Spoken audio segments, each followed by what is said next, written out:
access to them a little bit, I guess. Okay, and this is the one race that both you and Kyle, the one boxes you haven't checked off. Just what does that mean to win this race?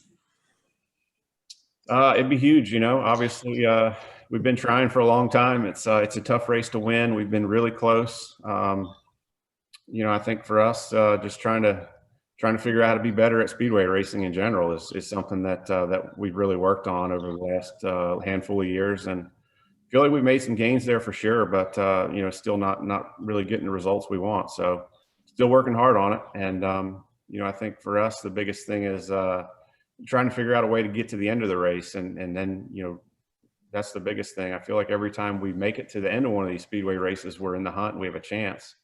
But still working on how to be better with technique and moves, and understanding the draft and how it works with the car, because it changes each year. So we'll see what the rules are like, and we'll go from there. Great. Thank you, Martin. Thanks, Matt. Our next question is going to come from Bob Pockris. Go ahead with the question, Bob. Yeah, Martin, Joe Gibbs Racing announced a contract extension for Hamlin the other day, and I'm curious if you've had any talks and where that stands for you beyond this year. We have had talks, and things have moved forward. Okay, thank you. Our next question is going to come from Mark Garrow. Go ahead with the question, Mark. Thank you. That was a great answer. Right thanks. to the point. Right to the point. Does it get more frustrating or less frustrating if you should get caught up in wrecks on these super speedway races over time? You've been in one after the other. Does it get easier to take that you have a good car and you're taken out by somebody's mistake, or does all that frustration just keep building like a mountain? It definitely does not get any easier. It's still just frustrating, as you can say. I mean, it's especially when you're talking about you run 3, 4, 5 450 miles or whatever, and things are going good, your car is good, you're in a good position, you feel like things maybe this time will be a little bit different, then boom, here's the big wreck right in front of you. So it doesn't get any less frustrating, that's for sure, but you do understand that it is a part of it, and you just try to figure. I mean, I just look at every avenue of strategy and what can I do each race. It just seems like each race is so different. You kind of just have to adjust and shift on the fly and hope you make the right decisions as far as where you're running in the field and the cars you're around, and there's really no science behind it. It's just it either happens or it doesn't, it seems like. And what's your mindset going into this season? You had obviously a string of multiple win seasons, and then last year not quite at what you'd want it to be. We have the freeze on technology and different things as we begin to get ready for the next gen Cup car. Kind of what are your expectations, and what's your mindset trying to improve upon what happened last year?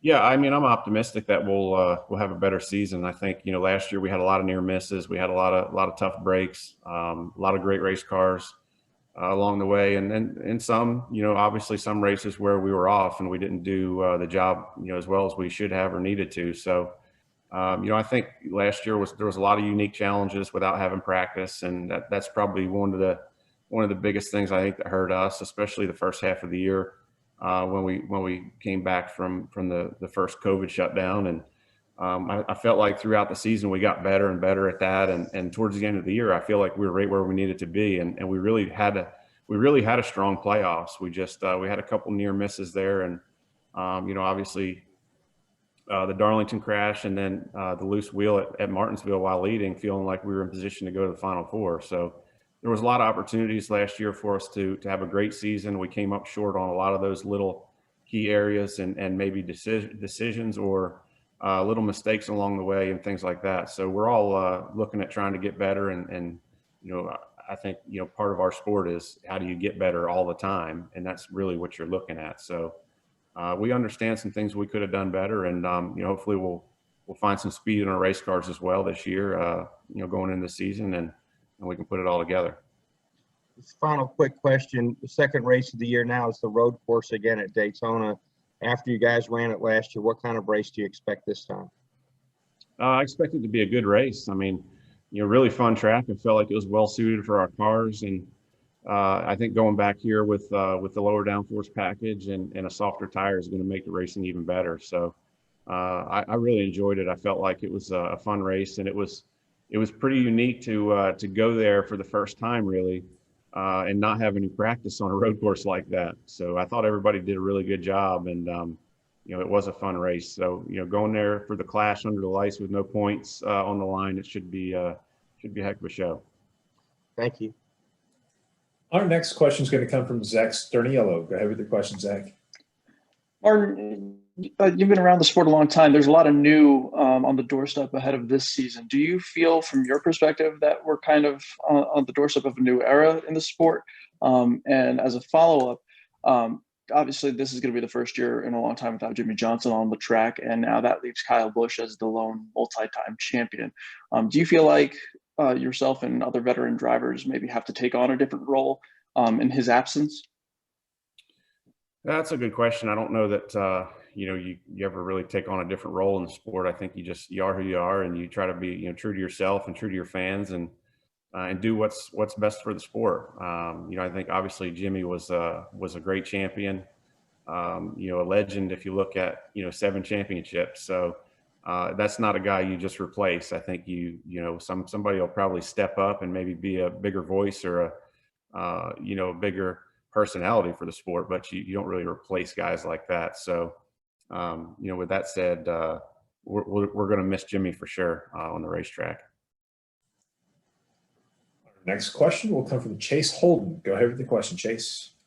What's up, Martin? Wanted to ask you, going back to last season, about your pit crew that you have. I know that there's been some races where there were, a couple mistakes made. It happens to everyone.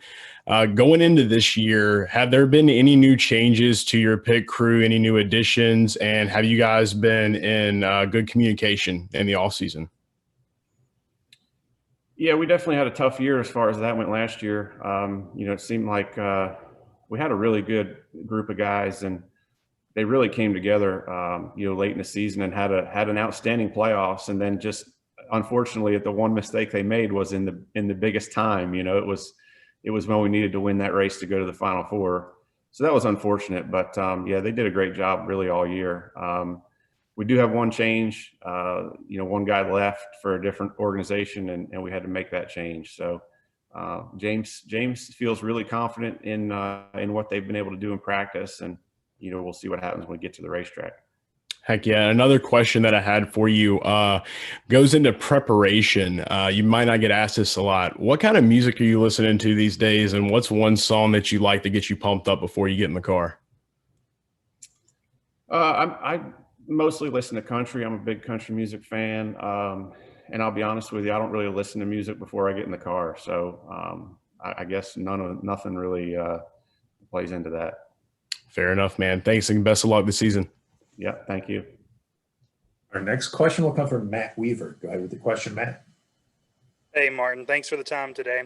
My question is about your next-gen test. I know you're a guy that prefers a quicker steering response, but when you and Kurt were doing that test, the steering response was just way too quick even for you. So I'm curious, after that you provided the feedback, they brought Kurt back, and Kurt said they kind of were steering back in the right direction. What has your communication been like with Kurt, with NASCAR, with Woodward, and do you think they're trending in the right direction there? Yeah, I actually don't have any info from the latest test that they had. I haven't talked to Kurt or NASCAR or anyone about it for that matter. So just hope that I'll have a test in that car later on this season again. I think I may be going back to the Roval again in the fall. So hopefully by then, I mean, it's straightened out. I think the biggest thing was on the road course. It was pretty good. We made it fairly normal feeling, and where we had our big issues was when we were running on the oval. So be interested to hear what changes they made and how it changed things. But as far as spending time talking about it or worrying about it, really not a very constructive use of time right now when I really can't do anything about it.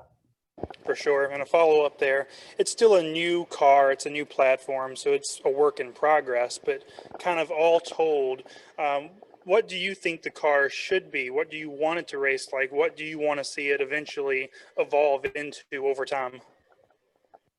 Yeah, that's a tough one. I think, the biggest thing that we all want is to be able to make a difference as a driver, right? So, being able to maneuver in traffic, specifically behind cars, I think is something that needs to be looked at and addressed. And I know it's something that that NASCAR is aware of and wants to happen. So, yeah, we'll just have to see. I mean, we've only run on track with 2 cars together so far. And a lot of things are going to change between now and when the teams start building the cars and we start testing them and figuring out how, ways to get around the setups and things. So there's so much different about it with the independent rear suspension and the way the rear differential is, the suspension, the shocks, the springs, you name it. I mean, it's a whole different ball game. So, it's really hard to make, specific determinations right now on how things are and what they need to be. But overall picture in my eyes, we need something that you can get up behind a guy and, at a 1.5 mile track and get nearest bumper in the corners, that's something that needs to happen. And we haven't been able to do that really, in the past few seasons. And, hopefully we can get back to that somehow. Thanks, Martin. You're welcome. Our next question will be from David Smith. Go ahead with your question, David. Hey, Martin, what is it that you believe in regards to your driving technique that you do well at places like Sonoma and Watkins Glen? And do you believe they translate to some of these stadium road courses? Yeah, I mean, I think a general road course, set of skills will translate to other road courses. It definitely, they all have a little bit of unique tendencies when it comes to grip and asphalt and, elevation changes, the way the curbs are, things like that can play into your strengths or weaknesses. But, for me, I think it's it's understanding what it takes to make speed on a road course. It's understanding what it takes to make a heavy stock car without a lot of grip and a lot of horsepower, how to make the most time on those road courses. And then it's really about, being able to hold the car on the limit and not make mistakes, because you talk about a road course having, 10, 12, 14 corners, whatever. One little mistake, overdrive one corner, you screw up your whole lap. So it really, I guess it's, a lot of it's just about discipline and understanding, where the limit is and not making mistakes. Do you feel that you are particularly well suited for COTA or Road America? It's really hard to say. I don't know much about those tracks yet. So there's going to be a lot of work going into to getting prepared for those. And, obviously learning a new road course is something that takes a little time. So we'll have to see how those go. I would say in general, I don't know that either one benefits me. I feel like I'm just as good at Watkins Glen as I am at Sonoma, and they're completely different. So yeah, it's hard to say, but I look forward to the challenge and can't wait to get to both of them. All right, thank you. You're welcome. Our next question is going to come from Kyle Foster. Go ahead with the question, Kyle. Hi, Martin. So obviously you're the defending winner out here in Northern California at Sonoma. What are your thoughts about getting back out to Sonoma this year and with only a one-day show, no practice, no qualifying? I've been waiting a while to go there and try to get the three-peat. So I'm ready to go whenever. No practice, no qualifying. It's all good. Just hopefully we'll get a decent starting spot. So hopefully we can make it back there. And, such a fun track, such a great part of the country. It's beautiful and always great weather. So we look forward to it every year. I know you're ready for the wine. Not so much for the wine, but I'd like to. That's about the only wine I'll drink. I'll tell you that. Thank you very much. You're welcome. Next question is going to come from Anton Reskev. Go ahead with your question, Anton. Thanks, Matt. Good afternoon, Martin. Last year you had only one win, which wasn't definitely what you wanted. How much last year's difficulties fuel you up for this season? Yeah, I mean, we're always fired up and working hard to be better at things. Obviously, last year didn't go the way we wanted, as you mentioned, and we had a lot of close calls and had some races we probably should have won, and things didn't go the way we needed them to, or we screwed them up, and that always makes you angry and makes you want to go back and redo it or retry it. So I think we're better prepared this year for sure as a unit. The way we're doing things with limited practice or no practice, which was a big change last year, and we'll see what we can do. I know the guys are working hard on trying to find more speed in our cars, and that's always something that's been a part of this sport and part of being really successful or just having minimum success. So we got to get our cars better. We got to make better decisions. I have to drive better, make less mistakes, and that's really what it boils down to. So we're looking forward to that challenge. Thanks. Wishing you all the best for this season. Thank you. We had a question come in from Marty Sagala, Martin, and he's asking, of all the new tracks we are going to this year, which one are you looking forward to the most? All of them really, but I guess I'm really curious to see what Bristol's going to be like with dirt. I mean, I'm not a dirt guy. I've literally only raced twice on dirt, and it was they were charity races, so they were nothing to write home about as far as competition and things.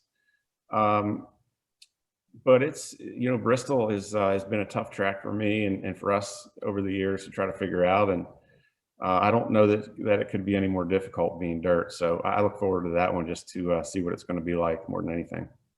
Good deal. Our next question is going to come from Dustin Albino. Go ahead with your question, Dustin. Yeah, Martin, last week it was announced you'd run an Xfinity race this year. First time since 2010, 11 years ago. What led to that? Yeah, just the way it just came together. Since 2010, MWR had a Xfinity program.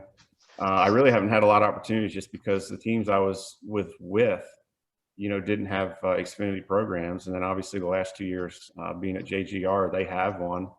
But there was really never an opportunity or an opening. And this year, they had an opening. They had some races that were open, and they had, one of our sponsors wanted more races on the 19 car, but we were sold out. And so we said, hey, why don't we run an Xfinity race? And so we're going to do that. I'm excited about it. It should be fun. And, I know those cars are a lot different than ours these days. And I have no idea what it's going to be like, but it should be a good time. And I enjoy racing in Atlanta. So I picked that one, and, it should be a lot of fun.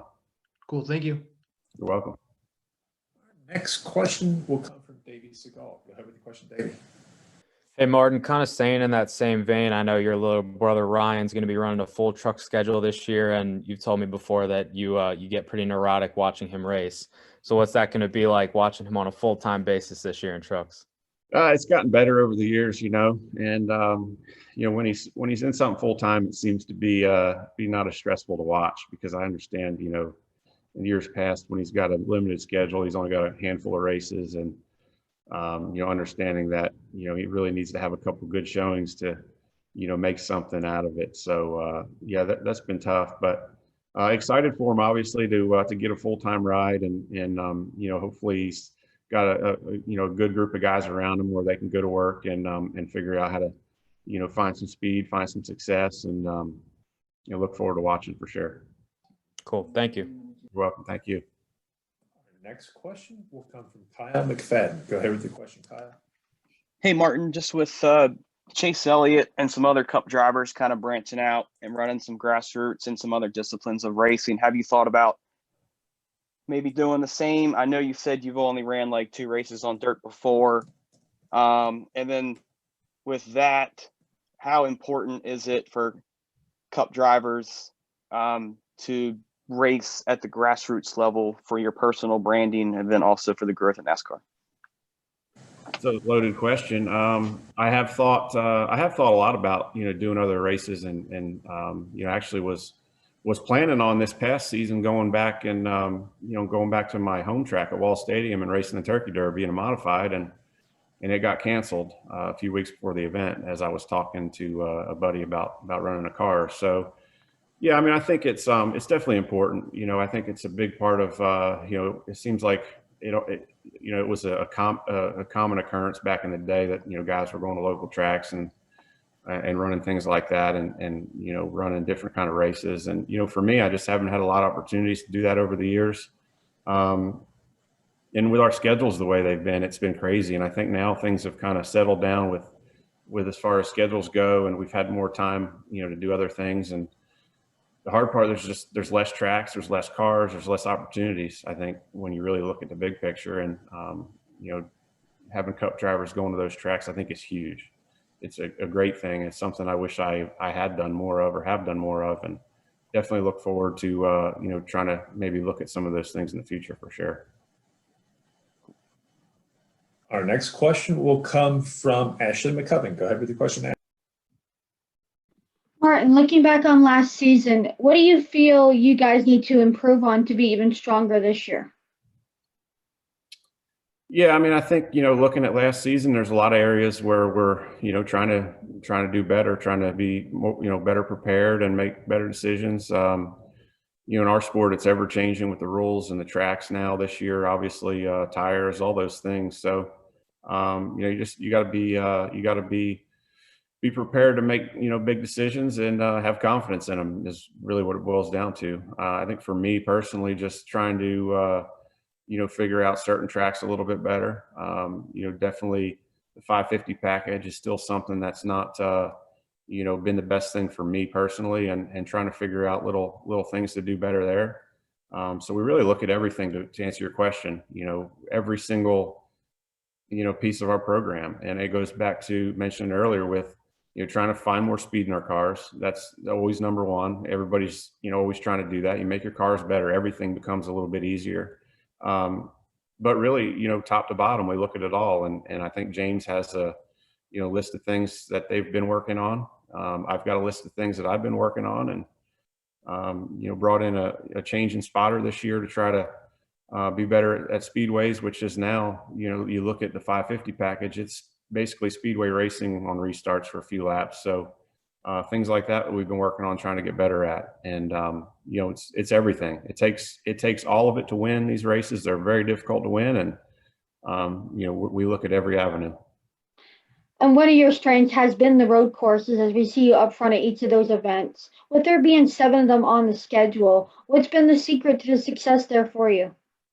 Really no secrets, just, having a good understanding of the tracks we've been at, years of experience, and, really working on fine tuning things with the same group of guys over the, that stretch of time. And, new road courses last year with the Daytona road course went well for us.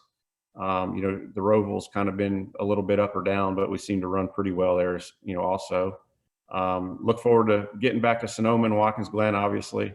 Last year missing both of those was a bummer. And, those are 2 tracks that I always look forward to going to.